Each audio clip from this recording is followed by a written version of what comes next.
Welcome back mga ka-ADB, Delivery. Magandang araw sa atin lahat. Andito na naman tayo sa kwentong ibon at tips. Paghahanda sa breeding season ang topic natin ngayon. Kaya panoodin nyo to kasi yun ang pag-uusapan natin para makapagpaisod tayo ng marami at sapat. Nung nakarang buwan kasi tag-init, El Nino, sobra init na panahon, hirap ang mga breeder o nasa outside breeding na magpaitlog o magpapisahan ng kanilang mga ibon. Kaya itong pagkakataon na to, dahil breeding season, paghahandaan natin to. Kaya panoodin nito, lalo na kayo mga newbie. Okay guys, syempre ang kailangan po muna po natin ay kondisyon ng ating mga alagang ibon. Opo, narinig nyo po yung kondisyon. Hindi tayo makakapag-breed pag hindi kondisyon ng ating mga alagang ibon. Importante na kondisyon natin yung ibon natin para mangitlog sila ng marami. Yung po ang unang-una natin ginawa, kinondisyon natin, inilagay muna natin sa flight cage kasi total summer, mainit na panahon, hindi naman sila makakapag-breed kagad-kagad dahil mahirap sila mangitlog o hindi sila nakikipag-mate pag mainit ng panahon. Kaya itong ginawa ko, itong mga ibong kong to, nilagay ko na sa flight cage para yun ang panahon ng pagpapahinga nila. Ngayon, siyempre kailangan natin may nest box. Ayan. Kailangan natin may nest box. Kung ang ibon nyo ay proven pair, kailangan natin ng nest box para dyan sila mangingitlog. O ngayon, kailangan natin sila siyempre bigyan ng malunggay, sanga ng malunggay. Ayan, ganyan. Kailangan natin sila bigyan ng sanga ng malunggay. Importante kasi yan dahil ginagawa nilang nesting material. Yan ang ginagawa nilang pampugad o nest sa kanilang iitlogan. Kung wala naman tayo yan, kailangan natin ng kusot.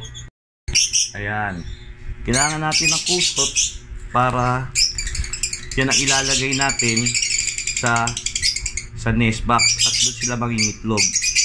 Yung kusot na yan. Kasi pag walang nesting material, walang sanga ng malunggay na hinimay nila o kusot, maaring ang inakay nyo magkakaroon ng splay leg. Diba? Sayang lang, marireject yung ating inakay. Kaya kailangan natin medyo dadamihan natin ng kusot or sanga ng malunggay para makakagawa sila at makakagawa sila ng nest sa malambot na paraan at marami. Pagka napisa yung itlog, may nahahawakan yung mga inakay nang hindi na splay leg yung kanilang paa. Okay guys, ganyan ang sample dapat ng loob ng nest box nyo. Ayan. Ayan, para dyan sila mag-itlog. Ayan, yan ang pinakapugad nila. Ayan, yan ang sample. Dapat marami. Huwag kayo magtitipid. Dahil ang kalaban natin, pag kokoti lang yan ay splay leg. Ayan. Kailangan ganun karami. Kaya mapapansin nyo yan, pagka nakumpleto na nyo yung nesting material nyo, makikita nyo, mabilis sila mag-mate. Mag-mate kagad sila. Talagang makikita nyo na kondisyon sila. Sarili nila makapag-mate at makapagpangitlog ng marami. Ayan. At syempre, kailangan natin sa tamang pagkain lang. Hindi pwedeng marami, hindi rin pwedeng kulang. Tama lang. Sa isang ibon, isang takal para sa isang ibon kasi laki ng ulo nila. Siyempre, dahil pares yan, 2 takal po yan. Kasi laki ng ulo nila ang ginagamit nating sukatan sa pagtatakal ng ibon. At siyempre, hindi rin dapat mawala ang vitamins. Kahit anong vitamins, pwede. Kung anong meron kayong vitamins yan. Selector Gen, Essential, o anuman, importante yan. Dahil ang vitamins ay nagbibigay sa kanila ng immune system, pampalakas. O siyempre, kailangan din natin ng cattle bone or mineral block katulad niyan. Kasi pag nangitlog po sila, ah, naglalabas po siya ng calcium. Kaya kailangan mapalitan natin ang nilabas nilang calcium. Maglalagay tayo ng mineral block, kinakain nila yan at naibabalik yung kanilang calcium. Ayan. Ayun po. Tapos ngayon po, mapapansin na ho nyo kung talagang kondisyon na kondisyon ang ibon nyo, ay mangingitlog ng marami yan. Talagang marami kung mangitlog. Okay guys, yan ang sample. Mangingitlog na sila sa marami, mahigit sa 2. Ito 4 initlog. Hindi mo mapapansin na kondisyon ng inyong ibon. Ngayon yan, pagdating ng mga ang huling itlog dyan, i-candling natin, titingnan natin kung fertile o hindi.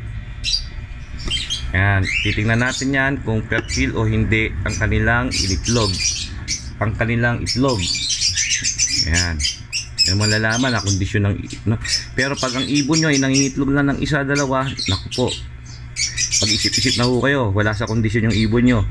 Maring nagkaroon sila ng pagtatalik, pero hindi ganun karami nilalabas silang itlog. Ayan, kasi hindi pa kondisyon yung nyo, yung inyong alagang ibon o yung breeder nyo. Dapat at least 4 hanggang mga 6, doon yung malalaman na kondisyon ng inyong mga ibon. Yan, gaya nyan, ito 4 na. Yan, alam ko ng kondisyon yan. Ngayon, babalikan na lang natin yan pagkatapos na niyang mag-itlog. Pag nailabas na niya lahat, para ma-egg candling natin. Ang pag-egg candling natin, 5 days lang. Bilang lang tayo ng 5 days mula ng initlog, pwede na natin malaman kung fertile o hindi. Ayun, guys.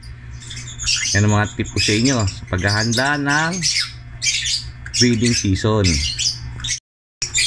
Ayun, guys, para sa mga para sa mga proven pair na yun.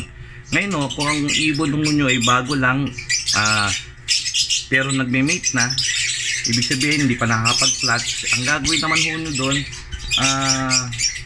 yun, mas matindi ang pagkukondisyon nun, dahil usually pag nangitlog yan, hindi nabubo o hindi nila nililing naman kasi hindi pa sila masyadong ganong kalunong.